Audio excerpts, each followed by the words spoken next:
One more thing I have in my heart, it's a little deviation, but I want to say it. In that song we did, it says judgment.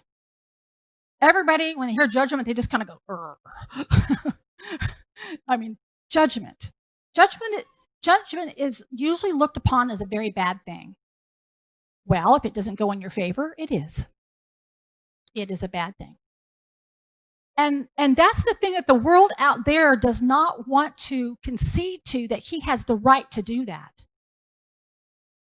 He has the right to do that. And you know what? Because he has the right to do that, we kind of do too. I can say sin is sin. I can say sin. My Bible says sin is sin. His word says sin is sin. So I can say there's certain things right here that definitely are sin.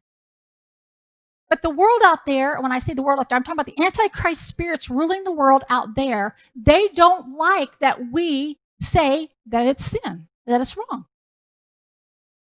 Well, it doesn't matter, because every knee will bow.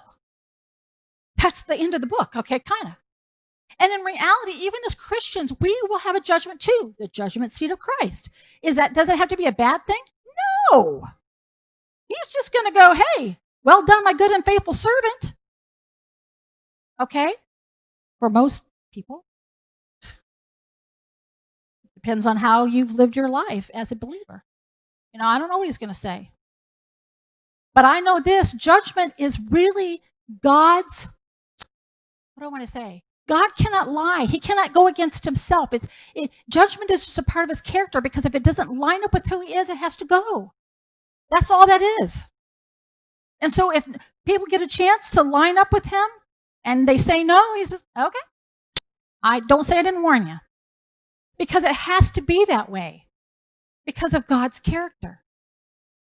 So judgment isn't bad. It really isn't.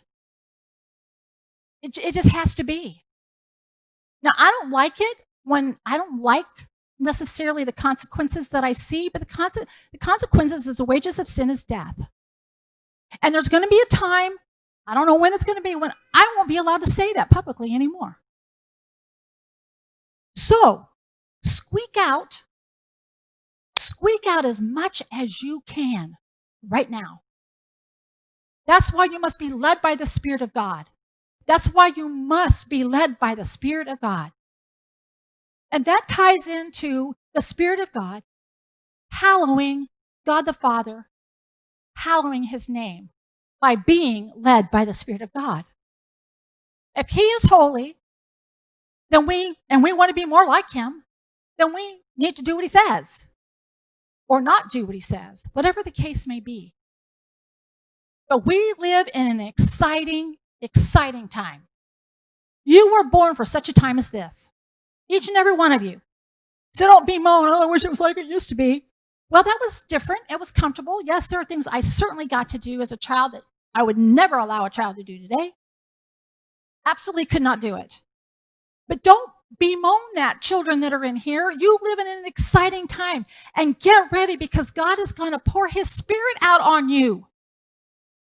If you are willing, he is able.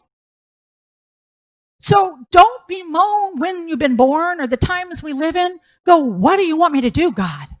What is my assignment today? What is it? Now, I hope you're hearing me, because I'm serious. Young people in this room, and I'm saying older people, it's not you too, but I'm saying young people in this room, God is going to do something in this generation if you will allow him. And that means you're not going to be popular with certain folks. They're not going to like you. They don't even like us now. Okay? But God does. He more than likes you. He loves you. And he can equip you and wants to equip you, and he wants to get you moving. Why? Because there's a harvest coming. And God is getting ready. The scene's getting set. I mean, who would have ever thought it would be just like this? One day, boop, it's this way. Is it the end? No. We're still here. Okay. But are we ushering in a time? Yes, we are. Yes, we are. And I'm so excited. I am so excited. And then I have the other side that the devil says, you should be fearful. You should be fearful. Nope, not going to be fearful. Not going to be fearful. But the reason why we cannot be fearful is because we have a job to do. But if you don't know or spend time with God in prayer and reading his word, you are going to be easily moved.